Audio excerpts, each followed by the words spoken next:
Bienvenidos a Historia de Nuestros Santos, un espacio creado para acercarte cada día la vida del santo que la Iglesia celebra. Aquí encontrarás relatos inspiradores, llenos de fe y enseñanzas, narrados con detalle y cercanía para que puedas descubrir la grandeza de quienes entregaron su vida a Dios. Además, este camino lo compartimos con Donna y Lorenzo, para que puedas escucharlas y meditar en cualquier momento y lugar. Suscríbete a nuestro canal para no perderte el contenido diario. Activa la campanita de notificaciones y ayúdanos a crecer compartiendo nuestros videos con tus familiares y amigos. Porque conocer la vida de los santos es descubrir que la santidad también es posible para nosotros. La vida de Santa Francisca nos habla de una fe vivida en lo simple, en lo diario, en el gesto silencioso que no busca ser visto. Mujer de profunda oración y corazón generoso, supo transformar cada tarea, cada encuentro y cada dificultad en una oportunidad para amar más. Su camino de santidad no estuvo marcado por grandes gestas exteriores, sino por una caridad constante, paciente y fiel. En los pobres, en los enfermos y en los más frágiles, reconoció el rostro de Cristo y lo sirvió con ternura y entrega.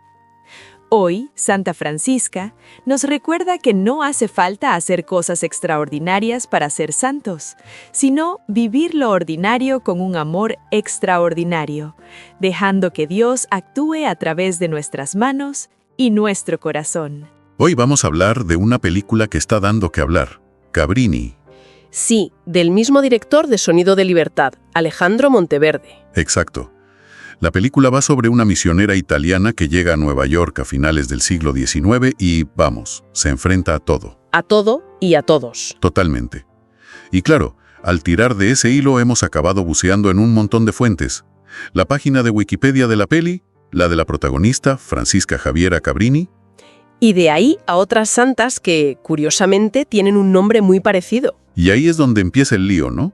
Porque buscas Santa Francisca y te sale un laberinto de figuras históricas. Sí, cada una con una vida que podría ser otra película. Y es muy fácil confundirlas, pero es que sus mundos no tenían nada que ver. Nada que ver. Por eso la misión que nos hemos propuesto hoy es esa, desenredar un poco estas historias. Me parece un planazo. Rini. Y desde ahí, pues, viajaremos en el tiempo para conocer a las otras franciscas. Un viaje que merece mucho la pena porque nos va a obligar a ver las cosas de otra forma. Cabrini es una figura de la era industrial, una emprendedora social casi. Sí. Pero es que luego te vas a Francisca Romana, que es del siglo XV, en una Roma medieval, con la peste, cismas en la iglesia. Es otro universo. Exacto. Y verlas en contraste nos permite apreciar la diversidad de sus legados. Pues venga, el viaje es una fascinante. Empecemos por el principio, por la película, Cabrini. Dirigida por Monteverde, como decías, y protagonizada por Cristiana de Lanna. Se estrenó el 8 de marzo de 2024, Día de la Mujer. Una fecha. Que no parece casual, ¿no? Para nada. Lo que me llama la atención son los números. Presupuesto de 50 millones de dólares. Que es muchísimo dinero para este tipo de cine. Muchísimo. Y ha recaudado unos 20 millones. La película se centra sobre todo en la lucha de Cabrini contra el sexismo de la Iglesia y el racismo anti-italiano. La pintan como una David contra Goliat. Una imagen potente, desde luego. Pero, a ver, ¿quién era la mujer real? Porque los datos biográficos son muy reveladores. ¿Cuenta? Nace en Lombardía, Italia, en 1850. Es la pequeña de 13 hermanos y tiene una salud muy frágil desde niña. Ah, o sea que ya empezó con obstáculos. ¡Y tanto! De hecho, le deniegan la entrada en varias congregaciones por eso mismo, por su mala salud. Y a cualquiera eso le hunde. Pero a ella no, por lo que se ve. A ella parece que le dio más fuerza. Es curioso cómo a veces las barreras te impulsan. Totalmente. Se dijo, ¿no me aceptáis? Pues fundo yo mi propia orden. Y lo hizo. En 1880 funda las Hermanas Misioneras del Sagrado Corazón de Jesús. Y tenía una idea fija, ¿eh? ¿Cuál? Una obsesión. Quería ser misionera en China. En China. Sí, en China. Toda su energía, la de su congregación, todo apuntaba a Oriente. Y aquí viene el giro de guión. A ver. Consigue una audiencia con el Papa León XIII, le pide permiso para ir a China Y el Papa, después de escucharla, le suelta una frase que lo cambia todo. ¿Qué le dijo? Según todas las fuentes, las palabras fueron no hacia Oriente, sino hacia Occidente. Y la envía a Estados Unidos. ¡Qué fuerte! Ayudar a los inmigrantes italianos. Imagino el shock. Llevas años soñando con ir a China y de repente te mandan a Nueva York. Y no al Nueva York de las películas. El Occidente al que llega en 1889 es un lugar brutal, sobre todo para los italianos. Que vivían en la miseria absoluta, ¿no? En barrios como Five Points. Brutal, es la palabra. Pobreza extrema, no hablaban el idioma, un desprecio social enorme. Los periódicos de la época los pintaban como ignorantes y peligrosos. Un panorama desolador. Totalmente. Así que su misión no podía ser solo espiritual, tenía que ser eminentemente práctica. De supervivencia. Claro, se convirtió en una constructora de redes de apoyo social, en un sitio donde el Estado para esa gente pues no existía. Y aquí viene el dato que a mí me sigue pareciendo increíble. Fundó 67 instituciones. Para un momento. Repite la cifra. 67. 67. Es que hay que dejar que cale el número. Hoy en día, con toda la tecnología y los equipos de gestión, montar un orfanato o una escuela o un hospital. Es una tarea titánica. Titánica. Y hacerlo a finales del siglo XIX, siendo mujer, inmigrante, con mala salud y en un entorno hostil, es casi inconcebible. Por eso digo que no era solo una monja. No, era una estratega, una líder, una recaudadora de fondos implacable. Absolutamente. Y eso es lo que la hace tan moderna. Estamos hablando de una CEO del siglo XIX con hábito. Totalmente. Gestionaba presupuestos, negociaba la compra de edificios con empresarios que la miraban por encima del hombro, dirigía una organización que se hizo transnacional en muy poco tiempo. Su fe era el motor, pero sus herramientas eran las de una líder empresarial visionaria. Y su alcance fue global, ¿verdad? No se quedó solo en Nueva York. Para nada. Se habla de 24 travesías transatlánticas. 24. Una barbaridad. Fundó instituciones por todo Estados Unidos. Chicago, Nueva Orleans, Denver, Los Ángeles. Pero también en Nicaragua, Panamá, Argentina, Brasil, Francia, España. O sea, por todas partes.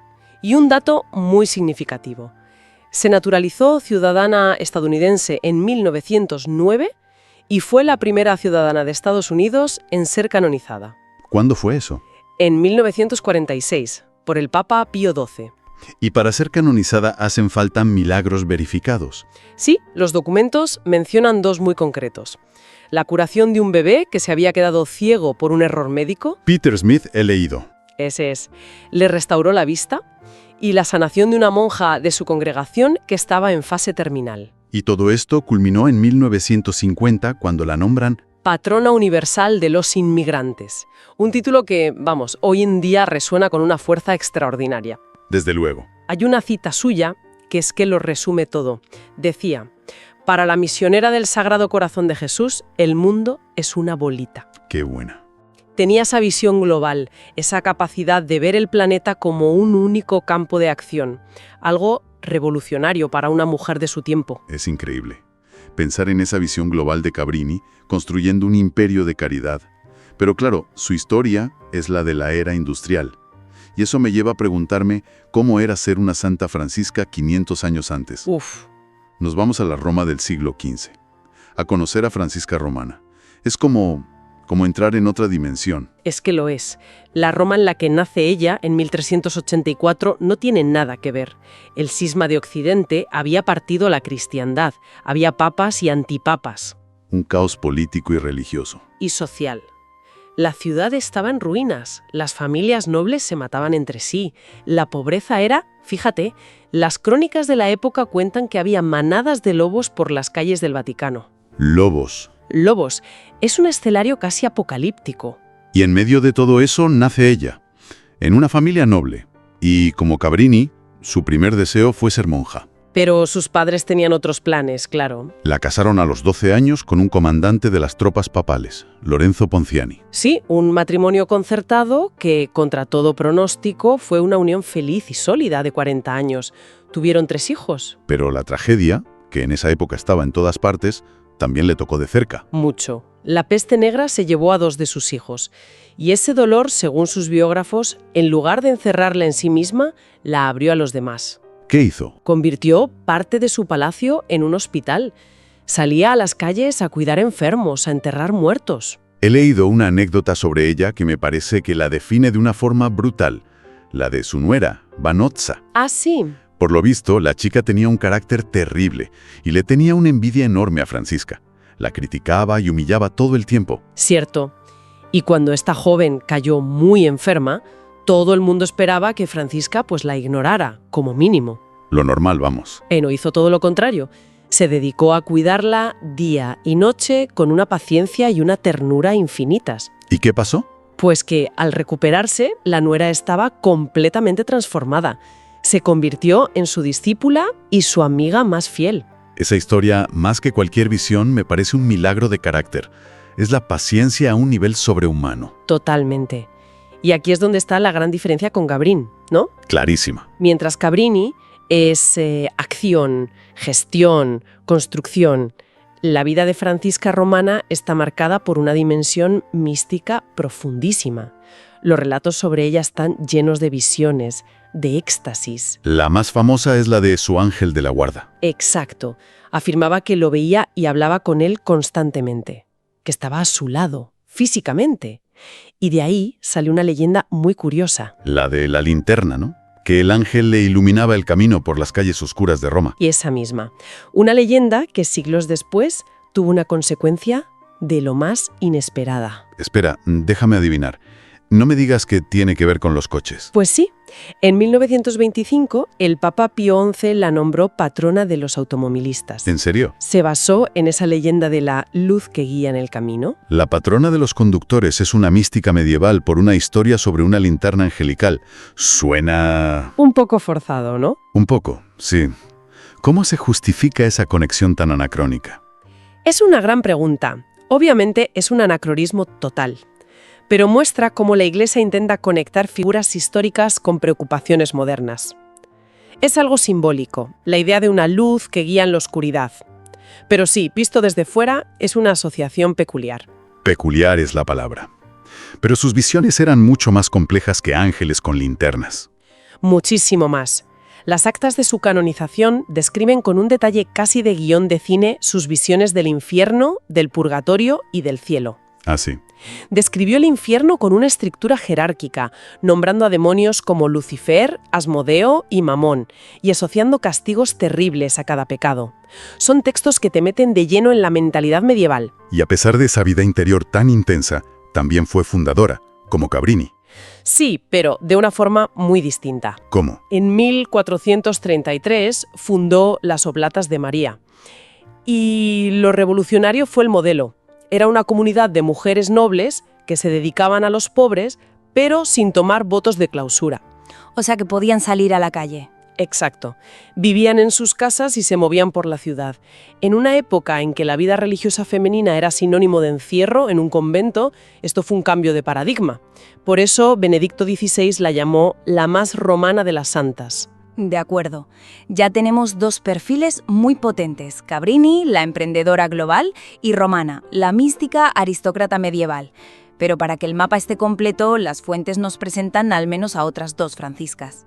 Sí, es importante tenerlas en el radar. La primera sería María Francisca de Jesús Rubato, que es contemporánea de Cabrini. Justo.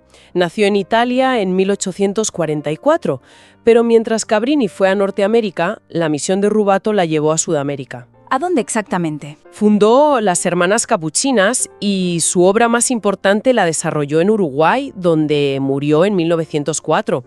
De hecho, se la considera la primera santa de Uruguay. Y la cuarta ya rompe el molde del todo. No es ni emprendedora, ni mística, ni misionera.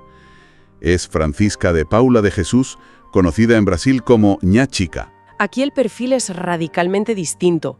Ña Chica fue una mujer laica brasileña del siglo XIX, hija y nieta de esclavos, era analfabeta. Pero con una fe y una sabiduría espiritual inmensas según los testimonios. Nunca viajó, nunca fundó nada. Dedicó su vida a la oración y a la caridad en su pequeña y humilde comunidad. La llamaban la madre de los pobres. Una santidad de lo cotidiano, entonces. Exacto, la de la puerta de al lado. Fue beatificada en 2013, lo que demuestra que estos modelos de vida siguen siendo reconocidos. Es increíble. 4 mujeres, un mismo nombre y 4 modelos de vida de universos paralelos. Una estratega internacional, una visionaria medieval, una pionera en Sudamérica y una laica analfabeta en un pueblo de Brasil. Exactamente. Si lo sintetizamos, casi podríamos crear arquetipos, ¿no? A ver. Cabrini es la emprendedora, la que construye un legado tangible a escala global. Romana es la mística, la que explora los mundos interiores. Rubato es la misionera, la que cruza el océano. Y Ñáchica es la santa del pueblo, la que demuestra la santidad en la humildad absoluta. Pero a pesar de las diferencias de época, cultura y personalidad, hay un hilo conductor muy claro. Sin duda. Y es la respuesta radical y concreta a las necesidades que tenían delante. Ninguna se quedó en la queja. Ninguna. Vieron un problema, la miseria, la plaga, la falta de educación, el hambre, y actuaron. Cada una con sus herramientas y desde su circunstancia. Y eso es lo que las hace tan poderosas. Así que, partiendo de una película, hemos descubierto todo un universo de franciscas, desde la increíble constructora que fue Cabrini, hasta la visionaria Francisca Romana, pasando por Rubato, y la humilde Ñáchica. Un recorrido que nos obliga a pensar en las múltiples formas de dejar huella. Desde luego. Y volviendo por un momento a Cabrini, que es quien ha iniciado todo esto, me gustaría dejar una reflexión final. Adelante. La película se centra, lógicamente, en su lucha, en su faceta de heroína social, pero las fuentes nos muestran algo más complejo. ¿A qué te refieres? Me refiero a que su éxito no se debió solo a su fe o a su coraje, que eran inmensos, se debió a una inteligencia estratégica y a una habilidad para la gestión fuera de lo común. A su faceta de SEO que decíamos antes. Justo. Luchó contra la burocracia, el sexismo y la xenofobia, sí, pero lo hizo con las armas de la negociación, la diplomacia y una capacidad asombrosa para recaudar fondos y convencer a las élites. Sabía cómo funcionaba el poder y aprendió a usarlo. Una faceta que a menudo se pasa por alto en estas historias, que se centran más en la piedad. Precisamente. Y eso nos deja una pregunta final, que va más allá de su santidad. ¿Qué nos puede enseñar hoy la historia de Francisca Cabrini sobre el liderazgo efectivo? Buena pregunta. O sobre gestión de proyectos a gran escala. O sobre cómo generar un cambio social sistémico partiendo de casi nada. Quizás su mayor milagro no fue curar la vista de un niño, sino construir una red global de esperanza que ha durado más de un siglo, demostrando que la fe, cuando se combina con una estrategia brillante, puede, literalmente, mover montañas. Espero que hayas disfrutado conocer más sobre su vida y legado tanto como yo disfruté compartirlo contigo. Si te ha gustado este video, no olvides suscribirte a nuestro canal Historias de Nuestros Santos. Es totalmente gratis y tu apoyo nos ayudará a seguir creciendo y trayéndote más historias inspiradoras. Activa la campanita para no perderte ningún video y deja tus comentarios abajo. Gracias por estar aquí y hasta la próxima.